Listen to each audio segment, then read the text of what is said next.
आज की इस वीडियो में हम लोग यमुना नदी के बारे में जानेंगे। तो इससे पहले मैंने गंगा नदी के बारे में बताया, तो वो वीडियो को जाकर जरूर देखें। तो आज गंगा नदी के ट्रिब्यूटरी यमुना के बारे में जानेंगे और साथ में यमुना नदी की जितनी भी ट्रिब्यूटरी है उन सबको इस वीडियो में देखेंगे हम।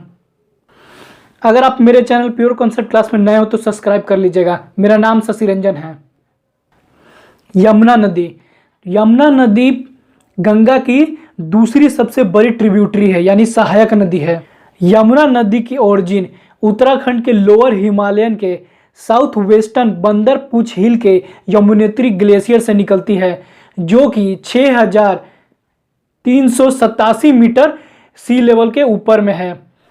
यानी 6387 मीटर ऊपर यमुनोत्री ग्लेशियर से यमुना नदी निकलती है। एक तरह से देखा जाए गंगा नदी, सिंधु नदी, यमुना नदी, ये सब हिमालय रीजन की नदियां हैं। ये सब कहीं ना कहीं हिमालय से निकलती हैं।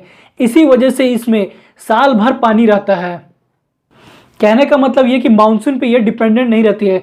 बाकी जितनी भी नदियां हैं, जो पेनिसुलर नदियां हैं, वो सब कहीं ना कहीं मानसून पे डिपेंडेंट रहती हैं।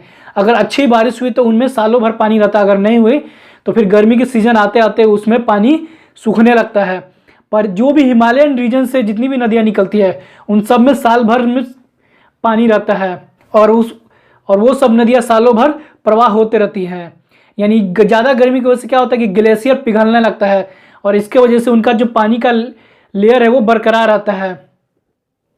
पर यही पेनिसुलर जितनी भी नदियां हैं उन सब में मानसून के वजह से ही उनमें पानी भी रहता है और कभी कभी उनमें ज़्यादा मानसून अगर आ जाता है तो बाढ़ भी आता है। तो हम आगे सारी नदियों को देखेंगे एक एक करके। इसमें यमुना नदी का फ्लो लेंथ 1376 किलोमीटर है और उसके बाद वो प्रयागराज में त्रिवेणी में गंगा नदी से मिल जाती है और गंगा नदी के साथ बहते हुए वो बंगाल की खाड़ी में गिर जाती है।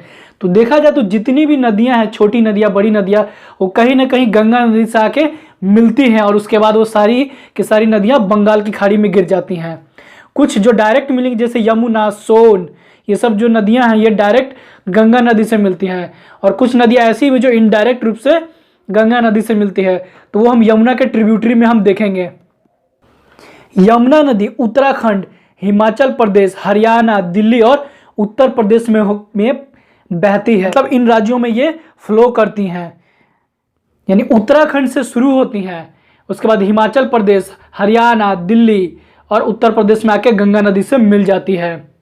यमुना की ट्रिब्यूटरी है, यानी यमुना की जो सहायक नदियां चंबल, बेतवा, सिंध, केन, ये सब नदियां यमुना की ट्रिब्यूटरी है। कहीं ना कहीं ये यमुना से मिलने के बाद ये इनडायरेक्टली रूप से गंगा नदी से भी मिल जाती हैं। अब इस नदी को हम डायग्राम से भी समझेंगे। ये जो डार्क ब्लू कलर में दिख रहा है यही है यमुना नदी। बाकी जितने भी हैं वो सब इसकी ट्रिब्यूटरी है। जैसे चंबल नदी हो गया, बेतवा हो गया, केन हो गया। केन इसकी लास्ट ट्रिब्यूटरी है यमुना नदी की। और इसके बाद यमुना नदी गंगा नदी से इलाहाबाद में मिल जाती है, जो अब नया नाम हो गया प्रयागराज। और ये संगम एरिया है और यहीं पे कुंभ का मेला भी लगता है, जो 12 साल के बाद में लगता है। तो अब हम यमुना की एक एक करके जितनी भी ट्रिब्यूटरी है उन सबको देखेंगे। तो सबसे पहला चंबल नदी।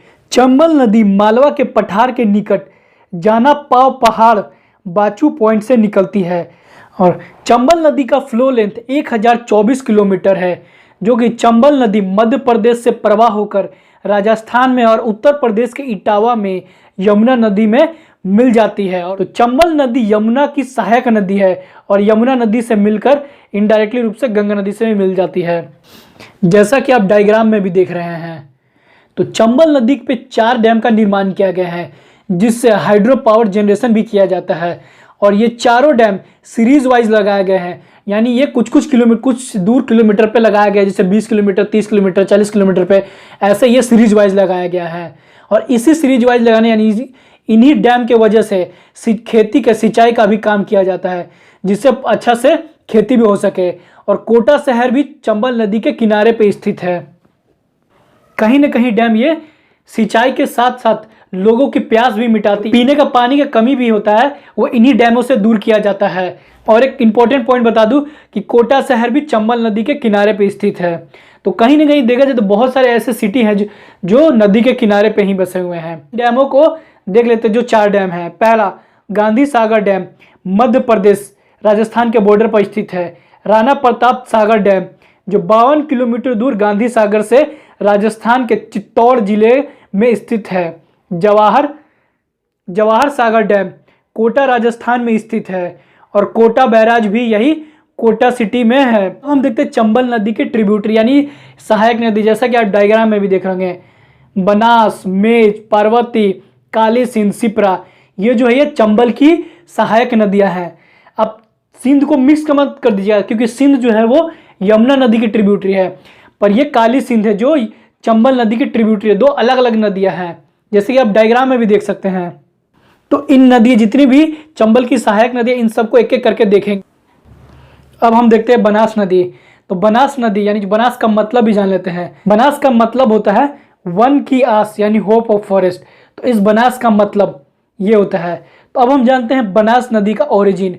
तो बनास नदी राजसमंद जिले के अरावली पर्वत श्रेणी में 5 किलोमीटर कुंभलगढ़ के पास खमनोर की पहाड़ी से निकलती है और पूरे राजस्थान में चक्कर लगाती है। कहने का मतलब ये कि ये जो नदी है वो राजस्थान से ही निकलती है और राजस्थान यानी पूरे राजस्थान में ही ये नदी प्रवाह होती है।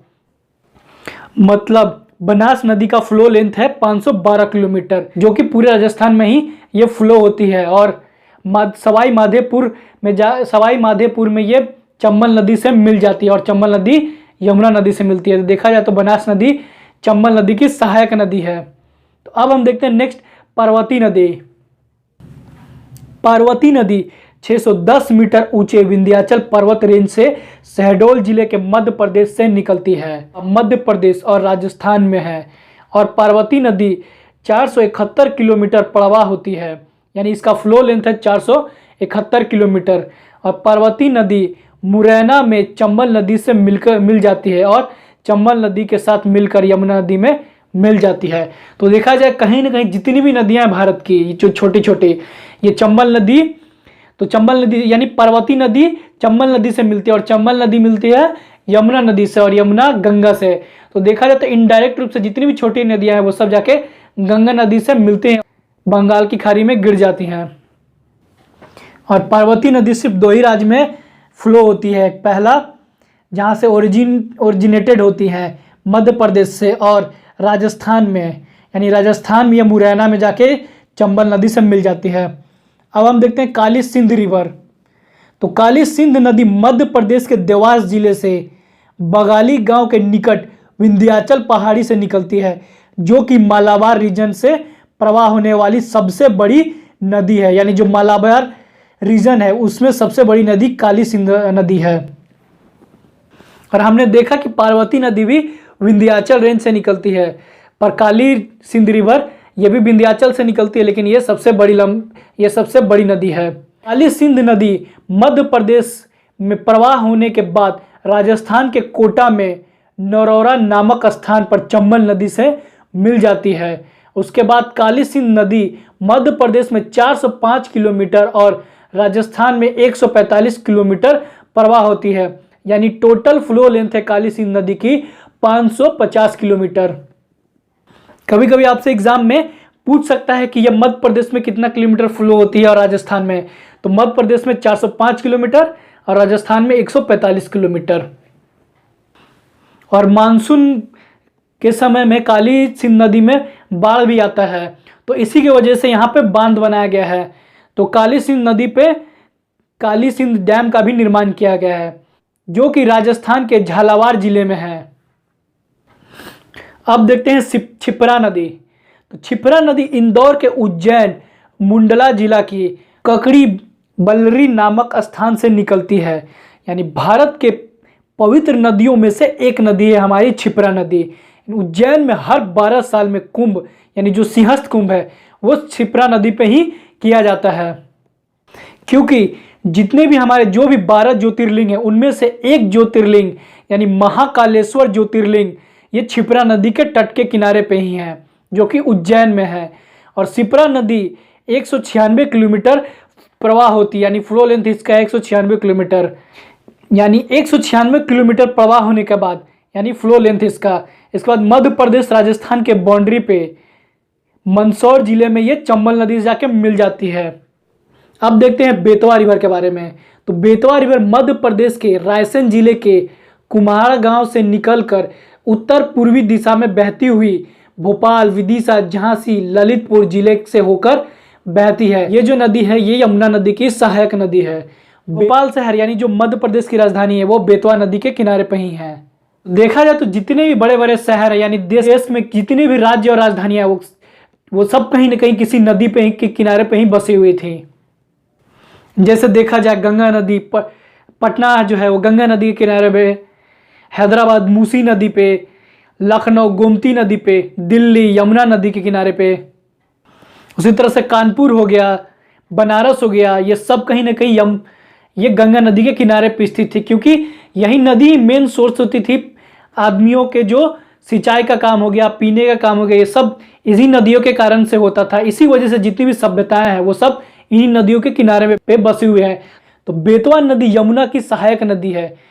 बेतवा नदी बुंदेलखंड पठार की सबसे लंबी नदी है और बेतवा नदी 480 किलोमीटर मध्य प्रदेश और उत्तर प्रदेश में प्रवाह होती है और बेतवा नदी उत्तर प्रदेश के हमीरपुर जिले के निकट यमुना नदी से मिल जाती है। जैसा कि आप डायग्राम में भी देख रहे होंगे, तो यहाँ झांसी है, तो झांसी से भी बेतवा नदी गुजरती है और यमुना नदी से मिलने के बाद कहीं न कहीं ये इनडायरेक्ट रूप से गंगा नदी से मिलती है। अब हम देखते हैं सिंध नदी।